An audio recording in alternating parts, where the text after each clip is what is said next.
huge news from Reclaim the Net. Rumble files billion-dollar lawsuit against Google for lost ad revenue and exploiting ad tech dominance. Rumble escalates its battle against Google with a groundbreaking $1 billion lawsuit challenging the tech giant's alleged monopolistic maneuvers in the ad tech landscape. Before I even read the article, I want to show you the opening paragraph here from their lawsuit. This is incredible. They write, for its complaint against defendants and each of them. So this is Rumble Canada Inc. versus Google LLC. They say, check this out. The complaint asserts claims and seeks damages and injunctive relief that are entirely separate and distinct from that being sought in the currently pending case against Google, Rumble Inc. via Google. The case relates primarily to Google's self-preferencing its wholly owned vertical YouTube in Google search results over links to the searched for videos on rumble.com and other video platforms, and various agreements that Google entered into with third parties that allow Google to dictate that the YouTube mobile app must be pre-installed on various smart devices, that the YouTube app must be given prominent placement on the smart device, and that the YouTube app cannot be deleted by the end user of the device. I hear that right away, and I'm like, oh man, judgment for Rumble on this one. Yeah. You can't even delete the app off the phone? Oh, yeah. Wow. So here's the story from Rumble. They say the company contends that Google's actions have deprived it of significant ad earnings. Rumble, once a Google ad client before developing its proprietary ad tech in 2022, asserts that Google's monopolistic behavior has manipulated the ad tech market to its own advantage. According to the complaint, Google exploits significant conflicts of interest that stem from its multiple roles in this electronically traded marketplace. It further accuses Google of skimming an undue share of advertising revenue, which should rightfully benefit publishers like Rumble and its content creators. This is not Rumble's first legal foray against the tech giant. In 2021, it accused Google of illegally prioritizing YouTube content in its search engine and Android operating system, which I think is absolutely true. If you Google search a video, YouTube is shown first. There was a funny thing that happened in the infancy of this channel. YouTube, for whatever reason, Google removed my Timcast channel and this channel from YouTube search. If you typed in the title of a video, it would show you Facebook instead. YouTube would not come up. Wow. It's a funny move they made, which did not remove the ability of people to find my videos. It just drove them away from YouTube for whatever reason. And I think they realized the mistake. And then one day we were on this show and I said that. And then as we were talking, people started chatting, your videos are back on YouTube, meaning Google was listening when we were talking about it. And they're probably listening right now. And I'm with Rumble on this one. Not only is it insane, this idea that the YouTube mobile app is on all the devices, it's default, it can't be deleted.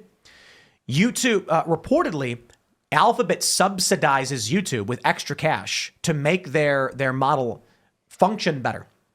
The cost of running a streaming platform. If I was going to upload a video, let's say it was 1 megabyte, and that very small video, 1 megabyte. Let's say it's 1 megabyte, and then 1 million people watch that video. That's 1 million megabytes down. I've got to spend that money. YouTube subsidizes this. No user of YouTube like us right now live streaming, we don't see the cost going up to 38,000 people, which is massive. And we're streaming at like 8 megabits per second. A massive cost absorbed by YouTube so that they can maintain monopolistic control. This means that Rumble is never going to be able to compete. They've got these massive costs. And if they sell ads on their network, they're not going to be able to run it at the same percentage YouTube does, presumably. That being said, in full transparency, should Rumble win this one, it could upend the YouTube ecosystem massively. If Google is forced to split their ad company out of the Google network or YouTube and separate them, and then Google's ad network AdWords, if they're forced to serve all video platforms, including Rumble, that means the YouTuber share of revenue is probably going to drop dramatically, and it's going to massively alter the landscape. The good news is it means there will be massive competition for alternative video platforms. It means that advertisers will still have a choice if they want to appear on certain content, but it would mean that Rumble would become a viable contender in serving ads because YouTube couldn't lock anybody out. It means that people on YouTube will probably end up losing a lot of money. Full disclosure, I have about 10 grand in Google stock. So before we get into it, I wanted to say that. I think it makes sense. I got Rumble stock. I think it makes sense that YouTube's search results would come higher on Google than Rumble would. The issue with Rumble is that they're an echo chamber, unfortunately, because they're not reaching that critical mass of audience. So good luck in their lawsuit against Google. They have some of the best lawyers in the game. I hope. I agree and disagree with the echo chamber idea. YouTube's an echo chamber. YouTube's dominated by liberal politics. Yes. I think there's so many more categories than like even just outside of politics. Though, Rumble has poker. Rumble has skateboarding.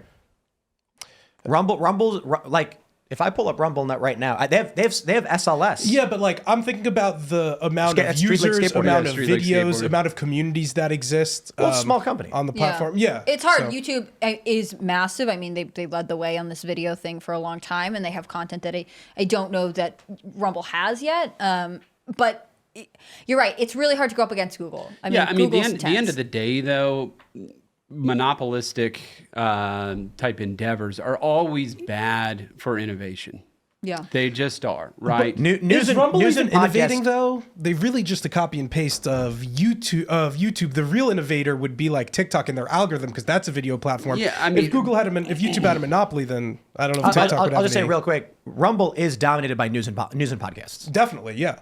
But on YouTube, there's a lot of not politics. There's a lot of just normie, regular content. I don't know, cooking, super cleaning. Regular. All of the mommy vloggers nature, are on YouTube. Just lifestyle vloggers, travel, just a bunch of normie, regular stuff. Rumble's definitely dominated by the political scene, and that was kind of their angle, like the free speech platform. But I don't know if they're innovating. I don't know if they're bringing anything new to the table besides a little bit more alleged free speech. The issue, though, right? If they're stymied on how much advertising dollars they can have, they have a lack of capital formation in terms of how they can try to innovate within that technology because they're not able to raise the capital to do it. Now, this might help them do that or help somebody else do that, and then we could become perhaps, and some other platform comes up that's even better than YouTube. I don't know, but the monopoly aspect of it, I think, is problematic. YouTube obviously is a juggernaut. I mean, there's no doubt about it. I mean, it's got everything on there. Right.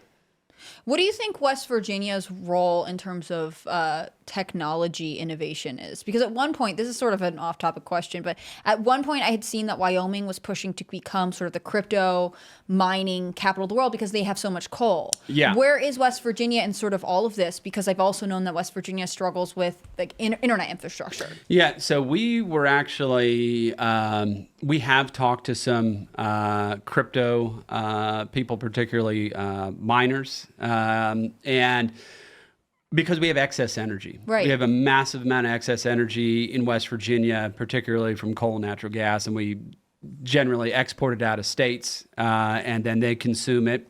And we make money off that, and that's great, and it goes over the transmission lines. But because of that excess energy, we were thinking, and as we've talked to some of these Bitcoin miners, things like that, is they do a lot of that in Texas, and which doesn't make a lot of sense because of the heat. Right. So, I mean, they're running all these computations and these servers have a tendency to overheat.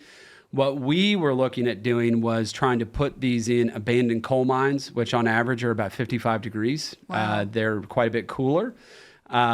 Put those servers down there and then let it run off the energy that we're generating from the coal-fired power plants and things like that, and the excess energy that we have, and they could get it really cheap.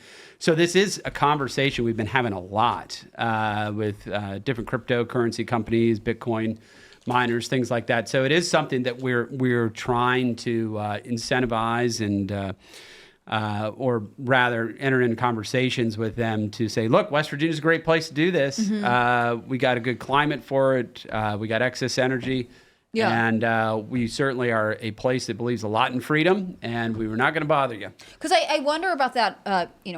I moved up to West Virginia a couple of years ago. I think it's great. Really, the credit to it more than anything else is the people. The culture is really special. But I remember, especially during COVID, the conversation was, especially students were going home. In southern parts of West Virginia, there's just not access to internet at home. Or I was at a video store, one of these places where you rent the DVDs. And the person was like, well, people come down from their homes on the mountain and they rent the DVDs they have for the week, and then they go home. And next time they come to go grocery shopping or whatever, they return them. I mean, life is slightly different when you have a geographical challenge. But in some ways, because you have the coal mines, there are benefits to it. There are benefits, and we are in the middle of an expansion of broadband internet right now, billions of dollars going into that throughout the state of West Virginia, RDOF grants and things like that. And the state has been able to insure the construction of that, underwriting it essentially, because these companies aren't collateralized enough to be able to take on the loans. And so we're underwriting those. Actually, that is your state treasurer that's doing that. That's me. And which I'm very happy to do, because the problem is you got this last mile, right? That's so expensive. Some house that's down in some holler somewhere, then it doesn't make financial sense for that private company to do that. Mm-hmm. And because it's, in my view, this is essentially a public utility, right? Like a road or phone line or this or that. And we need to treat it like that, so everybody has greater access around the state of West Virginia. But rural broadband it's expensive. It is. But I think it's something that we need to do as a state, and something that we've been constantly pushing on. And we got a lot of stuff under construction right now. And do you think broadband is sort of the next milestone for economic development in West Virginia? That's my impression a lot of the time. Yeah, the thing is, you can't. We've had a lot of economic development over the last several years, but it is critical. We have to have it. We have to have broadband to be able to, particularly in the southern coal fields, where there's such a lack of it and opportunity, but people want to remote work in places that are cheap to live, great people, like you mentioned. We got the greatest people, I think, in the whole country, and a great kind of lifestyle and a lot of natural beauty and a lot of things you can do. And that's why we're hoping to bring those remote workers in. We do have an Ascend program. It's called Ascend West Virginia, that if you are a remote worker, we will literally pay you to move here. So anybody listening, go to ascendwv.com, I think is the website. And we auction off different slots around the whole state throughout the year. And if you're a remote worker, I think we'll pay you, if I remember correctly, $15,000 to move to the state of West Virginia, $12,000, something like that. So we'll help pay your moving costs, the whole 9 yards, give you money, come to West Virginia. Thanks for watching this clip from the Timcast IRL podcast. Hang out with us live Monday through Friday at 8 p.m. and become a member over at timcast.com for uncensored, members-only shows exclusive. Thanks for hanging out, and we'll see you all next time.